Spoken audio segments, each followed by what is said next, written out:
My name is Anna Thompson, and I've been a registered nurse at Northside Community Hospital for a little over 3 years.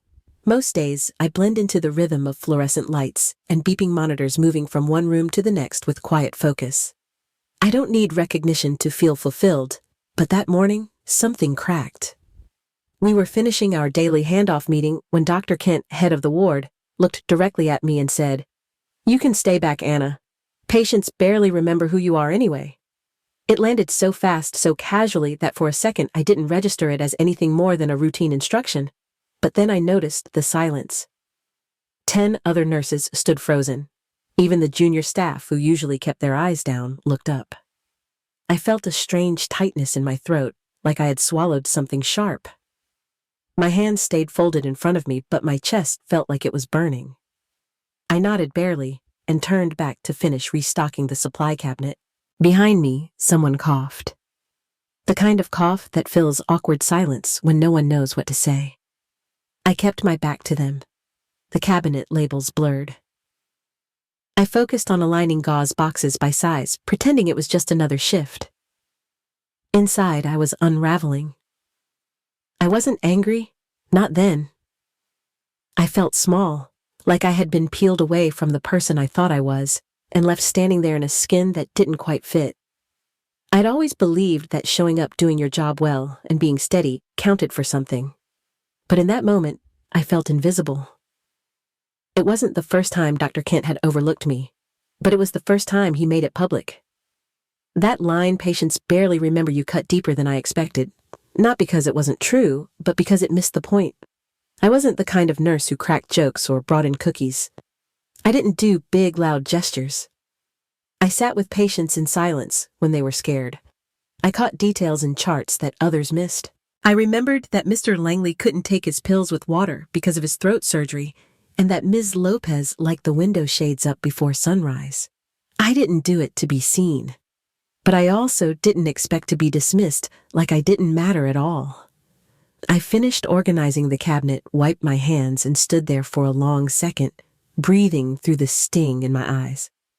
No one said anything. They just slowly filtered out of the room, like smoke after a fire. The rest of that shift passed in a fog.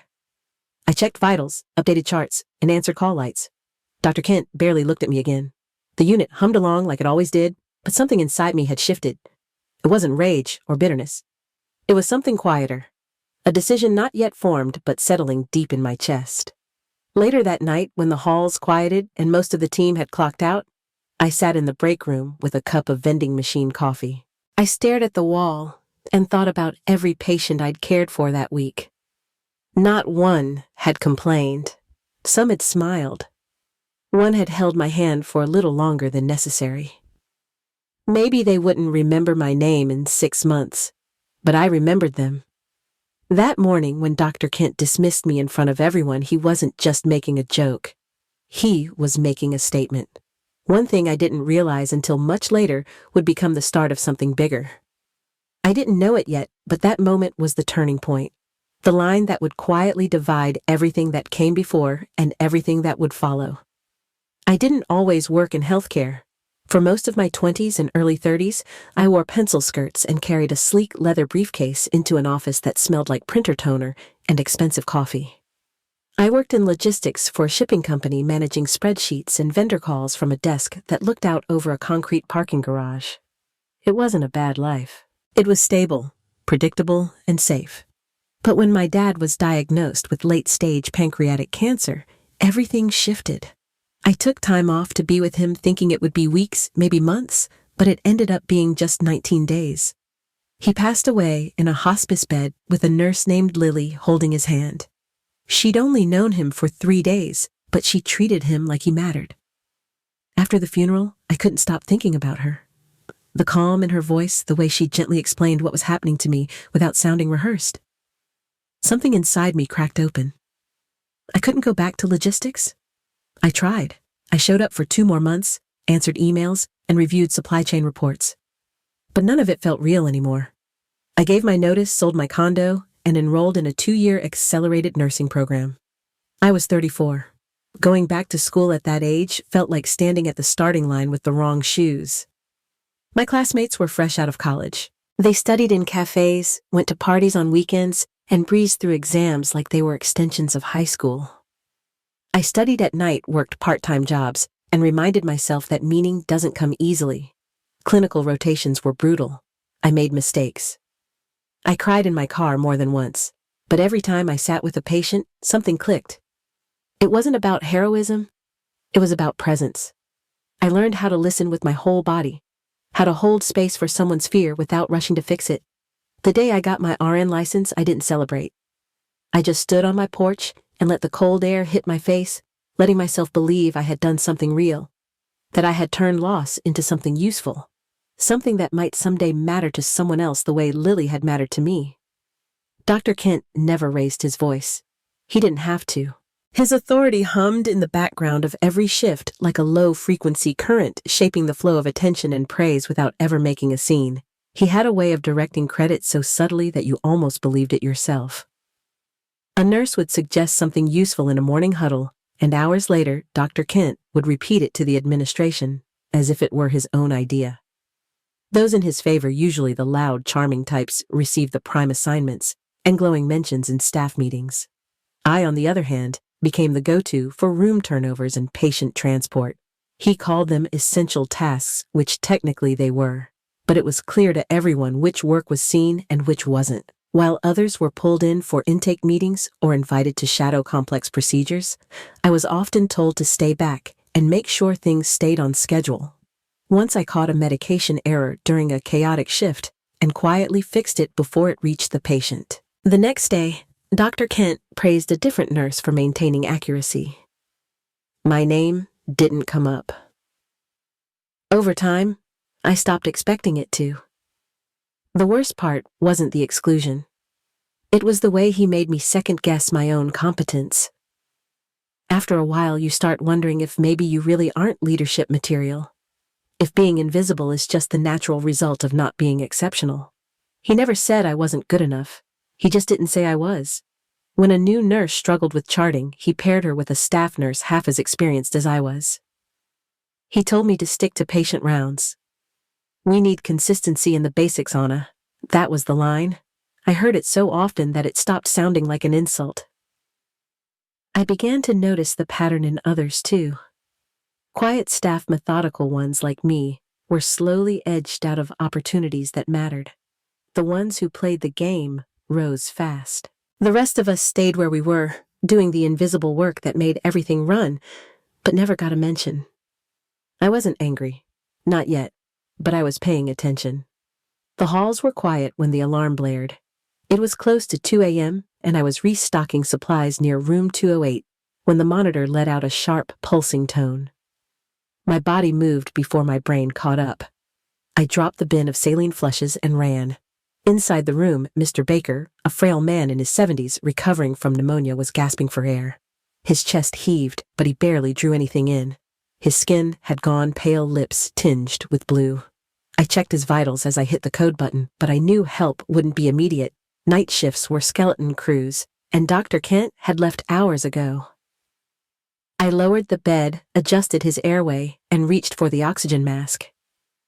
He fought it weakly, confused and flailing. I grabbed his hand, steady but firm, and told him I was with him, that he just needed to breathe. His pulse was erratic. I repositioned his head, double-checked the oxygen tank, and increased the flow. Then I grabbed the crash cart. I ran through each step like I'd rehearsed it 100 times, because I had. By the time the on-call resident arrived, Mr. Baker had stabilized. His breathing was rough but steady. I briefed her quickly, handing over vitals and interventions without hesitation. She nodded wide-eyed and said I'd done everything right. I didn't feel proud. Not yet. I just felt the adrenaline still humming in my limbs. My hands shook slightly as I peeled off my gloves and stepped out into the hallway. The corridor was empty except for a woman near the visitor chairs standing half in shadow. I didn't recognize her. She didn't say anything, just gave me a slow nod before stepping into Mr. Baker's room. I assumed she was family. I returned to my cart, picked up the supplies I'd dropped, and went back to restocking like nothing had happened. But inside, something felt different. I had acted on instinct training and quiet certainty. I didn't hesitate. I didn't panic. And for the first time in a long while, I realized I didn't need permission to trust my own judgment. That night, I didn't write a report or mention what happened to Dr. Kent. It didn't occur to me that I should. I just did my job. The part they rarely see. The part they never talk about. The part that saves lives. I came in the next morning like I always did, with a coffee that had already gone lukewarm by the time I reached the nurse's station. No one said anything about the code from the night before. The hospital moved fast, and quiet success often vanished into the routine. But just before our mid-morning briefing, the head of nursing stepped into the room with a printed email in hand. Her voice was calm, but I could see the shift in her expression. She asked if I could stay behind for a moment after the report. I waited, unsure what it could be. Had I missed a step in documentation? Had something gone wrong after I clocked out? She handed me the email without saying much. It was from a woman named Tessa Caldwell, and the subject line read, simply, "Thank you." She identified herself as Mr. Baker's daughter. She had arrived late the night before, too late for visiting hours, and had quietly waited outside his room, worried. What she witnessed, she said, changed her view of nursing forever. Her words were clear and specific. She wrote about the way I had spoken to her father, the steadiness of my movements, how I kept my voice low and calm, even as the machine screamed. She had recorded most of it on her phone without me realizing. Not to expose, but to remember. She'd sent the video to hospital leadership along with her message, requesting that I be recognized for what she called extraordinary clinical skill and compassion under pressure. The room was silent as I finished reading. I didn't know what to say. For so long, I had existed in the margins of the hospital's story, doing the work but never being named. And now, there it was. My name is in bold at the top of an email that was making its way through every department. By the end of the day, 3 different staff members had come up to mention it. 2 administrators I had never spoken to stopped me in the hallway. One said it was the most powerful example of bedside care he'd seen in years. I felt exposed, but not in the way I feared. Not like before. This time, I wasn't being singled out to be overlooked. I was being seen, not for show, not as a token, for the work itself, for the kind of nurse I had quietly become. The weekly staff meeting was already underway when the director of nursing walked in, holding a folder, her expression unreadable. She waited until the room had settled, then stood at the front without speaking for a moment. The pause was long enough to pull everyone's attention away from their notes and coffee cups. "We have something important to review," she said, then opened the folder. She read from a printed email, word for word, the one I had seen earlier. The words filled the room differently this time. Hearing them aloud in front of everyone felt surreal. The part about me staying calm during the code. The way I held Mr. Baker's hand. The video link had been shared with department heads. A few people glanced at me, then quickly looked away. Others just stared straight ahead, motionless. When she finished reading, she closed the folder and looked around the room.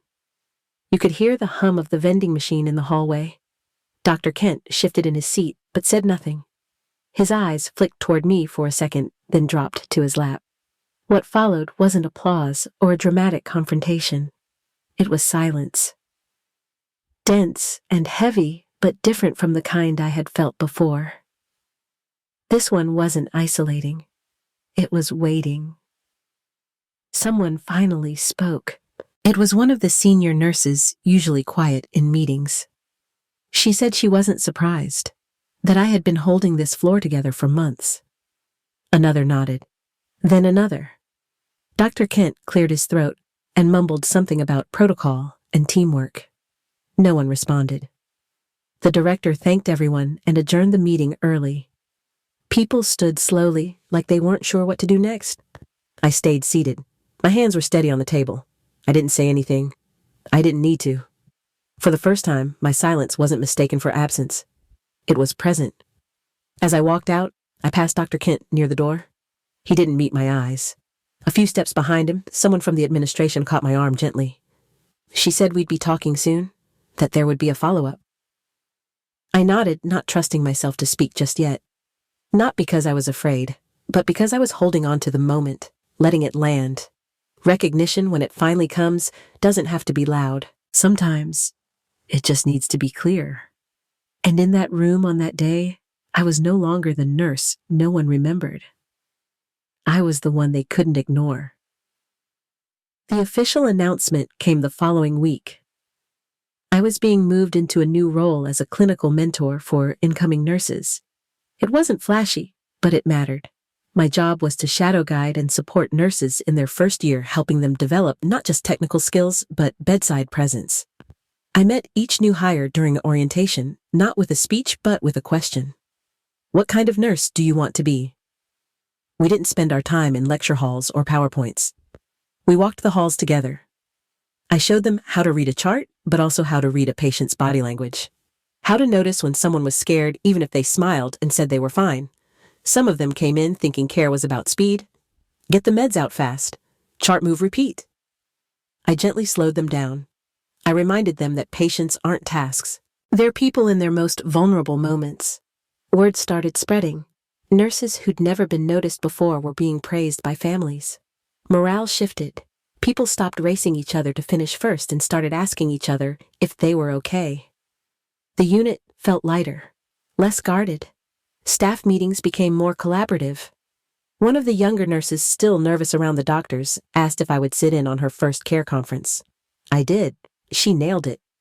Dr. Kent didn't last much longer after that. His management style, once untouchable, had been under review since the email. Eventually, he took a position at another facility. No one threw a goodbye party. What surprised me most was how fast the change took root once the fear was gone. People had ideas they'd kept to themselves for years. We started implementing peer feedback systems, rotating leadership roles.